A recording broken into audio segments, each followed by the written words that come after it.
नमस्कार मित्रों, पीसीआई हिंदी ज्ञान में आपका हार्दिक अभिनंदन व बहुत बहुत स्वागत है।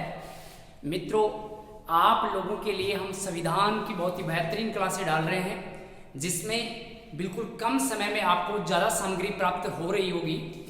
मित्रों, पिछले वीडियो में हमने नीति निर्देशित तत्वों को पढ़ा, जो मात्र 19 मिनट में पूरे नीति निर्देशित तत्वों को बहुत ही शानदार तरीके से लॉजिकली हमने पढ़ा है।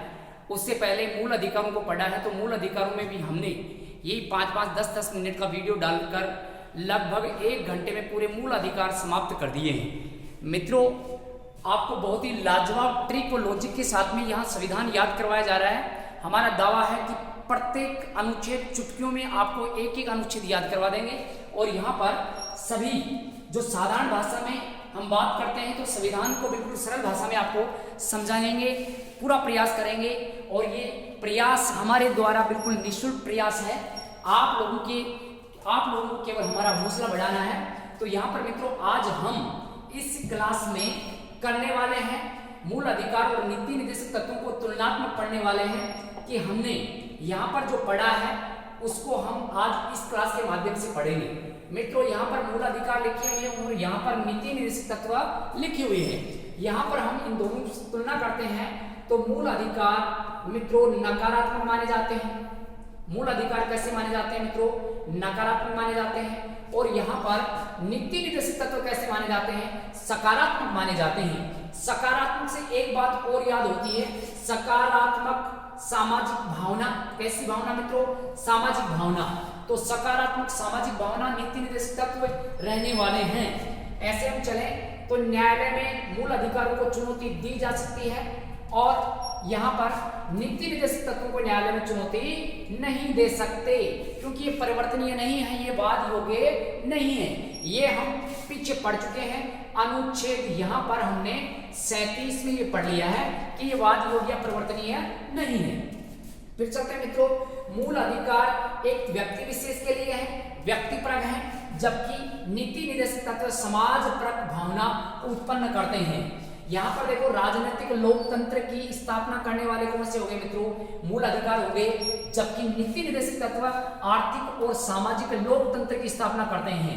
आर्थिक और सामाजिक आ जाए तो हमारे नीति निर्देशित तत्व आएंगे, और राजनीतिक आ जाए तो कौन से आएंगे? तो मूल अधिकार आएंगे। इसी कड़ी के अंतर्गत हम देखें आगे, तो यहाँ पर देखो, आपातकाल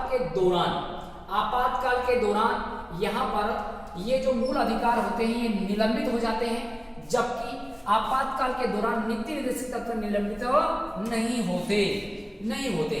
राज्य के लिए ये बाध्यकारी, ये राज्य के लिए मूल अधिकार क्या होते हैं मित्रों? बाध्यकारी। और नीति निर्देशित तत्व क्या होते हैं? अबाध्यकारी होते हैं। तो मित्रों, आज हम इस वीडियो में जानेंगे कि मूल अधिकार और नीति निर्देशित तत्वों के अंतर्गत जो टकरार आ रहा है उसको हम स्पष्ट करने वाले हैं। तो मित्रों, चलते हैं आगे इस क्लास में। मूल अधिकार व नीति निर्देशित तत्वों में टकराव, जो टकराव उत्पन्न हुआ है, इसको हम यहाँ पर पढ़ने वाले हैं। मित्रों, अलग अलग वाद आए और अलग अलग वादों में नीति निर्देशित तत्वों और मूल अधिकारों के लिए अलग अलग बातें कही गई, तो वो बातें हम आज इस क्लास के माध्यम से पढ़ने वाले हैं। यहाँ पर मित्रों लिखा हुआ है, चंपकम दोराई जन बनाम मद्रास। देखो, नाम से पता चल रहा है चंपकम, तो ये मद्रास का साइड का है। दोरम, यहाँ पर दोराई जन बनाम मद्रास राज्य के अंतर्गत 1951 में एक वाद हुआ, और इस वाद के अंतर्गत सुप्रीम कोर्ट ने जो फैसला दिया वो क्या है मित्रों? देखिए, मूल अधिकार अधिक प्रभावशाली हैं। इसमें कहा गया कि मूल अधिकार नीति निर्देशित तत्वों से क्या है मित्रों? अधिक प्रभावशाली माने गए हैं। अतः यहाँ पर नीति निर्देशित तत्व लागू करने के दौरान मूल अधिकारों का हनन नहीं हो सकता, मूल अधिकारों का हनन नहीं किया जा सकता। ये कहा गया चंपकम दोराई जन बनाम मद्रास वाद में कहा गया। इसी कड़ी में हम आगे बढ़ते हैं मित्रों। तो यहाँ पर अपने भारतीय संविधान में पहला संशोधन आता है, और इस प्रथम संशोधन के तहत यहाँ पर 1951 की हम बात करें तो राज्य वंचित वर्गों, राज्य के अंतर्गत जो वंचित वर्ग हैं, इसके लिए बात कही गई है। वंचित वर्ग मतलब जैसे SC ST हैं, एवं सार्वजनिक हितों में, वंचित वर्ग व सार्वजनिक हितों में निजी संपत्ति का अधिग्रहण मूल अधिकारों का हनन नहीं माना जाएगा। मूल अधिकारों का क्या नहीं माना जाएगा मित्रों, हनन नहीं है। निजी संपत्ति का अधिग्रहण कर सकते हैं हम, सार्वजनिक हित या किसी विशेष व्यक्तियों के हित के लिए हम ये कार्य कर सकते हैं। फिर मित्रों इसी कड़ी में हम आगे बढ़े तो यहाँ पर आपके सामने लिखा हुआ चौथा संशोधन, संविधान का चौथा संशोधन 55 में हुआ और इसमें कहा गया कि सार्वजनिक हित हेतु संपत्ति का अधिग्रहण, अब संपत्ति का अधिग्रहण अगर किया गया है तो ये मुआवजा राशि को न्यायालय में चुनौती नहीं, ये न्यायालय में इसको चुनौती नहीं दे सकते, ऐसा कहा गया चौथे संशोधन के तहत।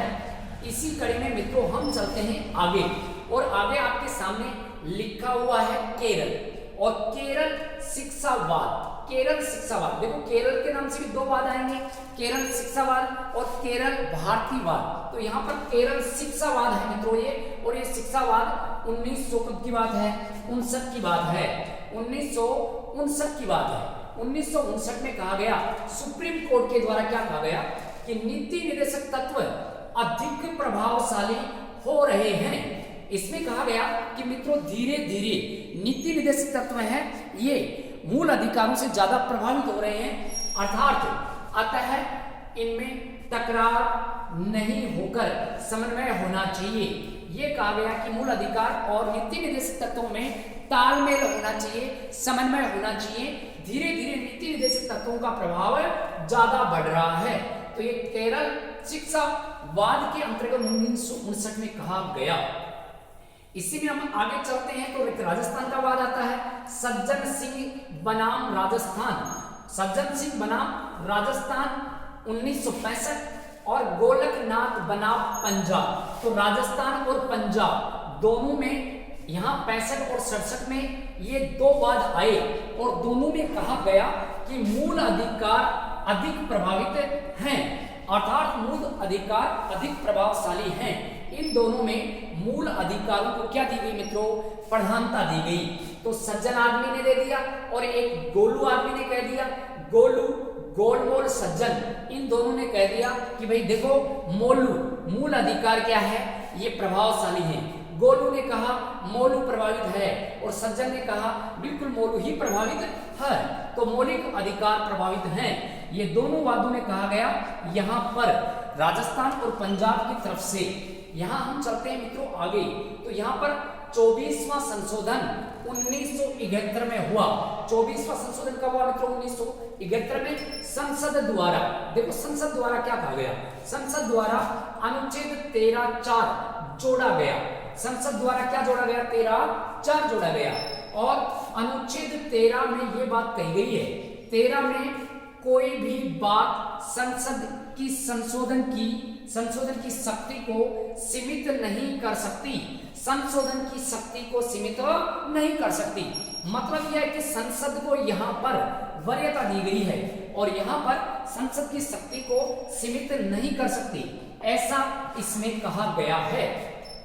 फिर इसी कड़ी में हम आगे चले, 24वें के बाद में 25वां संशोधन और वही 1971 में अनुच्छेद 14 और अनुच्छेद 19, अनुच्छेद 14 और अनुच्छेद 19 इनका हनन करने वाले अनुच्छेद कौन से मित्रों, 39B और 39C, ये दोनों इनका हनन करते हैं।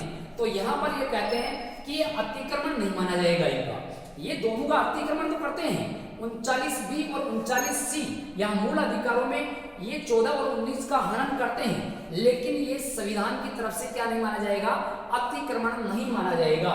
ये सुप्रीम कोर्ट का फैसला हुआ 25वां संशोधन 1971। इसी कड़ी में हम आगे चलते हैं। तो अभी हमने थोड़ी देर पहले बात की थी कि केशवानंद भारतीवाद आ चुका है, एक केशवानंद शिक्षावाद आया था और ये केशवानंद भारतीवाद है। मित्रों अब तक के वादों में सबसे महत्वपूर्ण है ये वाद, और इस वाद में सुप्रीम कोर्ट के द्वारा क्या कहा गया, ये 25वां संशोधन माना जाता है और इस संशोधन को सही ठहराया गया। यहाँ पर क्या कहा गया कि संसद मूल अधिकारों में संशोधन कर सकती है, संसद मूल अधिकारों में संशोधन कर सकती है, लेकिन उनके मूल अधिकारों का जो मूल ढांचा है उसमें क्या नहीं कर सकते हम, बदलाव नहीं कर सकते, उससे हम छेड़छाड़ नहीं कर सकते। ये कहा गया केशवानंद भारती वाद के अंतर्गत। और मित्रों केशवानंद भारती वाद में ही कहा गया कि प्रस्तावना में बदलाव किया जा सकता है और प्रस्तावना भारतीय संविधान का अभिन्न अंग है। और 1976 में प्रस्तावना में बदलाव करते हुए आपस में 3 शब्द जोड़े गए थे, आपस, अखंडता, पंथनिरपेक्ष और समाजवाद। तो मित्रों यहां पर केशवानंद भारती वाद ने कह दिया है ये। फिर आगे हम बढ़े तो यहाँ पर 42वां संशोधन देखो लिखा हुआ है 1976 और इसके अंतर्गत यहाँ पर 368 जोड़ा गया। 368 क्या जोड़ा गया मित्रों, 4 जोड़ा गया। और इसमें कहा गया कि संसद द्वारा बनाया हुआ कानून उसको न्यायालय में चुनौती नहीं दे सकते। न्यायालय क्या नहीं दे सकते मित्रों, चुनौती नहीं दे सकते, ऐसा कहा गया यहाँ पर इस वाद में। अब चलते हैं आगे। मिनर्वा मिल्स बनाम भारत संघ, ये भी महत्वपूर्ण है, 1980 में आया। मिनर्वा मतलब मीना क्या कह रही है, देखो मीना कह रही है कि यहाँ पर 368 मूल ढांचे का अतिक्रमण बताते हुए इसको क्या कर दिया गया मित्रों, रद्द कर दिया गया। मूल ढांचे का अतिक्रमण बताते हुए इसको क्या कर दिया गया मित्रों, रद्द कर दिया गया, रद्द। ये जो मिनर्वा मिल्स है इसको क्या कर दिया गया मित्रों, इस वाद के द्वारा इसको रद्द कर दिया गया। फिर देखो क्या कहा गया, मूल अधिकार व नीति निर्देशक तत्व एक दूसरे के ये पूरक है और इनमें क्या होना चाहिए, संतुलन होना चाहिए। ये मिनर्वा मिल कहता है कि दोनों में क्या होना चाहिए मित्रों, संतुलन। ये दोनों एक ही गाड़ी के 2 पहिए हैं, एक ही गाड़ी के 2 पहिए हैं, अतः एक पहिए से कोई गाड़ी नहीं चल सकती है, अतः इसके बगैर गाड़ी को नहीं चला सकते। कौन सी गाड़ी को, समाज वाली गाड़ी को हम नहीं चला सकते, अतः दोनों को साथ रखेंगे तो ही सामाजिक कल्याण संभव हो पाएगा, इनके बगैर संभव नहीं है, ऐसा मित्रों कहा गया इसके अंतर्गत। अब वर्तमान में क्या स्थिति देखिए, वर्तमान में मूल स्थिति यह है कि मूल अधिकारों को सर्वोपरि रखा गया है, मूल अधिकारों को महत्व दिया गया है। हालांकि नीति निर्देशक तत्वों के अंतर्गत 39B और 39C ये हनन करते हैं मूल अधिकारों के 2 अनुच्छेदों का, और वो अनुच्छेद हैं यहाँ पर अनुच्छेद 14 और अनुच्छेद 19। ये बात कह रखी, देखो वर्तमान में सर्वोपरि है, जनता के लिए अति आवश्यक माने जाते हैं मूल अधिकार। हालांकि नीति निर्देशक तत्व यहाँ पर अनुच्छेद 39B 39C ये मूल अधिकारों के अनुच्छेद 14 और 19 के ऊपर प्राथमिकता दी हुई है, इनके ऊपर इनको प्राथमिकता दी हुई है। ऐसे मित्रों हमने मूल अधिकार और नीति निर्देशक तत्वों को बहुत ही तुलनात्मक ढंग से पढ़ा है। आपको मित्रों कैसा लगा, बहुत ही कम समय में आपको ज़्यादा से ज़्यादा सामग्री दी जा रही है। मित्रों सभी वीडियो को आप, सभी जितने भी वीडियो डाले गए हैं सभी को आप देख सकते हैं। ये 5-5, 10-10, 15-15 मिनट के वीडियो हैं जिनमें आपके सभी टॉपिक क्लियर हैं। मित्रों यहाँ पर हम पढ़ चुके हैं मूल अधिकारों के बाद में नीति निर्देशक तत्व है। और आपको एक बात और बता दूं मैं कि इसके बाद में जो वीडियो आने वाला है अपने मौलिक कर्तव्यों का, बहुत ही लाजवाब वीडियो आएगा मित्रों। मौलिक कर्तव्य 11 आपको उंगलियों पर एक एक याद करवा देंगे। प्रत्येक, अगर आपको मौलिक कर्तव्य याद नहीं हो जाए तो आप मित्रों हमारा वीडियो कभी मत देखना और हमारे चैनल को कभी सब्सक्राइब मत करना, कोई शेयर मत करना। हाँ, आप डिसलाइक कर देना अगर आपको मूल अधिकार के बाद में नीति निर्देशक तत्व और मौलिक कर्तव्य याद नहीं होते हैं तो। ठीक है मित्रों, जय हिंद, जय भारत।